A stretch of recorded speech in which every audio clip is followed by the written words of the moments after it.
Okay, today what I'm doing is reading a bit from Pete Walker's book, Complex PTSD. It's important information. So if you have complex PTSD, it is a response to events that have happened in childhood or in your life. And it's an event that's been reoccurring on maybe not the same event, but lots of unpleasant memories and events. And healing PTSD it's like peeling an onion, in that when we begin to understand what's going on with us, then with psychoeducation, we begin to explore what we need to do to heal ourselves. So I'm going to read one page from Pete Walker's book, which is Complex PTSD from Surviving to Thriving. Then I'm going to show you a web page, which is his, which is going to be really useful to you because it's got, if you haven't got the book, it's got lots of information on there that's going to fast track you to healing and understanding the fight, flight, freeze, fawn response. The unfortunate thing is that when people don't put two and two together, a lot of people are having anxiety and flashbacks. And for many people, it's going back to events that have happened in childhood. Not always, but for a lot of people, we've got 1 in 3 girls have been through sexual abuse or violence or traumatic childhood, and 1 in 5 boys. That's the average statistics, and I've taken that from Pete Walker's book. So I think that we've also got to look at complex PTSD for what it is once we understand it, and we've got to start healing that wound by taking our lives in our own hand and sort of realizing that we can begin to close the gap and get to a place where we're not suffering over the memories. So it doesn't mean we'll never suffer, but it means that when we know what we're doing, we suffer less, and less. So the all or nothing thinking, if I think I'm never going to do that again, or I'm never going to eat cake again, or I'm never going to have a bad memory again, and then I do, then I'm going to give myself toxic shame. So the way around this is to know that nothing is all or nothing, and that in our healing, we're going to have really good days where we have lots of victories, and then we'll have days where we're feeling sad or upset. We might see something on the news that takes us back to our own memory, or a friend might tell us a story about some abuse they had. So we need to be gentle with ourselves, and we need to be realistic and not, think that being healed is going to save us, because that is not the way it works. Not being healed, but, this one moment of glory, it doesn't work that way. So the other thing I have is that it's my intention with these videos is to, spread psychoeducation out there, because I didn't know what was going on with me, and now I do, and I have therapy as well, which helps me. But to verbally ventilate, there are certain things we can do that is going to work on making our lives better. The other thing I have is that this is really, I'm doing this from my own life experience, and I'm not a medical doctor. This is something that I'm doing because I want to help people and share my wisdom. And now I'm going to read these 2 pages from this book, and it's chapter 2, and then I'm going to show you his webpage, so it's not going to be a long video. So levels of recovering. Okay, this is what Pete Walker says. I hope you can hear me. Move my microphone. So what he says that healing from complex PTSD is above all complex. This is important to emphasize because there are numerous one-dimensional approaches to trauma that bill themselves to cure all ails. In my opinion, however, singular approaches are unable to address all the levels of wounding that contribute to the cause of C-PTSD. Moreover, working with simplistic approaches can leave you stranded in toxic shame when you do not achieve the touted results. I was motivated to write this book in large part because of the many times I sank into new levels of self-contempt when the latest therapy did not cure me. I will use the word key repeatedly to describe the various tasks upon which recovering hinges. This book offers a key chain of perspectives and techniques to unlock yourself from being what Alice Miller called a prisoner of childhood, And I think we can all relate to that. Those that have been abused, living out those memories daily, it's like being a prisoner of childhood. It's a nightmare for so many people, and it's sad as well. And people need to know that they can heal, and there is love in this world, and there are kind people, and it's all such a process. So continuing reading. Abusive and abandoning parents can injure and abandon us on so many levels: cognitive, emotional, spiritual, physical, and relational. Let me do this. So then he says, to recover, you need to learn how to support yourself. To meet your unmet developmental needs on each level, this is relevant to your experience of childhood trauma. This chapter is a brief overview of the many tasks involved in C-PTSD recovery. These tasks are explored at great length in part 2.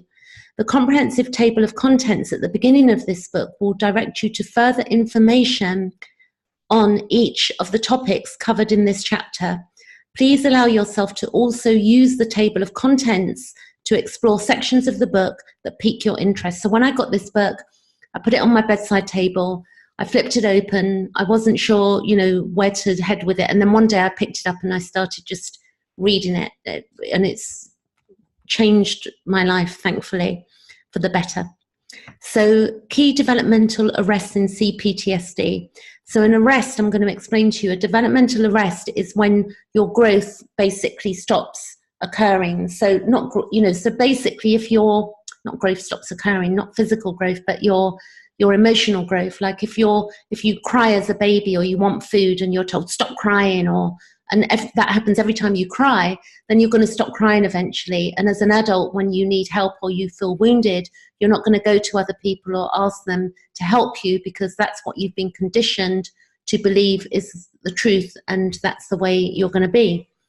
So he says here, what follows is a list of some of the most common developmental arrests that occur in C-PTSD.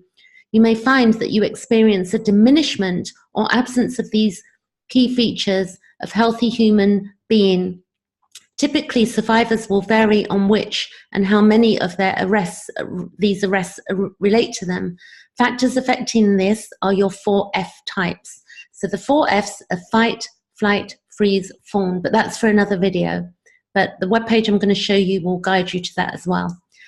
Then he says, so the factors affecting this are your 4F type, your childhood abuse neglect pattern, your innate nature, and any recovery work that you have already accomplished. Because for some of us, we've already accomplished so much, and some of us are beginning at recovering from complex PTSD, which is a response.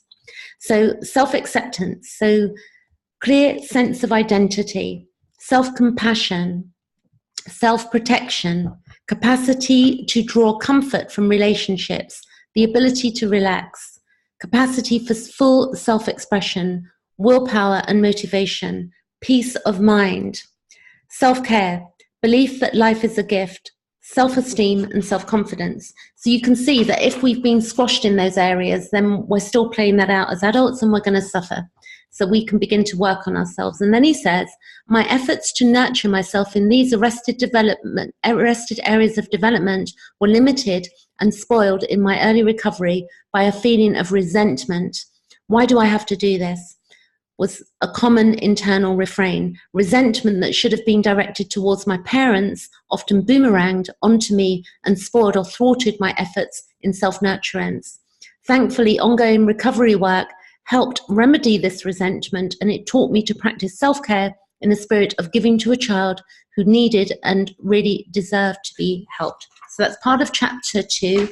So what can happen is that if we believe that we can't be, resentful towards our parents, then we're going to turn that resentment towards ourselves. So whilst we're healing, it's okay to feel resentful if you've been suffered years of abuse or any abuse by your parents, and because you wouldn't have had any control, you couldn't have walked away from it, you were a child.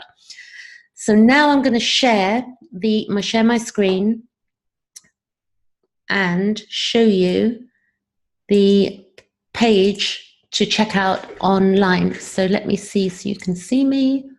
Okay, So what you have is you have the homepage here. Okay, this is petewalker.com, whatever it is there. I'll put the link below this video. So you've got different aspects here that you can look at. Emotional flashback management, which is a PDF, I believe. Let's look. So there you go. So that's a 12-page article. And then we'll go back. And then we've got codependency in the form response. So you can understand what that is.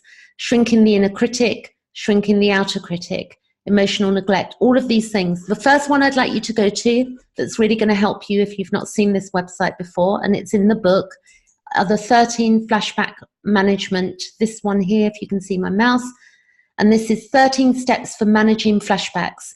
And this is going to begin to change your life. And what I want you to do is scroll down. You can see 13 steps for managing flashbacks. Click on it.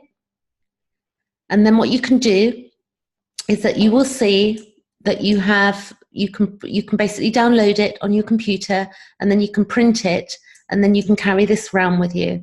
And if you repeat this every day, or before you go to bed at night, or you leave it on your desk at work, or whatever you do, or carry it in your bag and look at it when you feel you're having a flashback or a moment, or you're getting emotional, it's going to educate, psychoeducation, to put C-PTSD back in order, meaning, we need to stop suffering this stuff, and it's possible. So it's time and it's effort. And if you need any help, I'm going to stop share.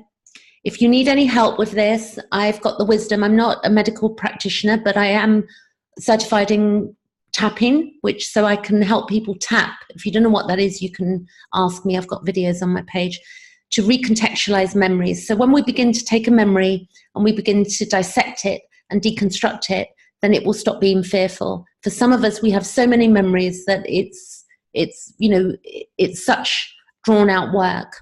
And remember, it's not all or nothing. We have victories every day, and we're going to heal.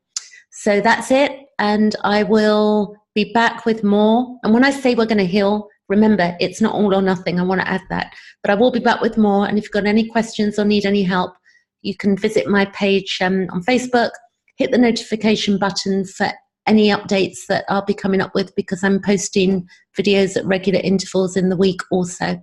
Thanks for watching. Thank you.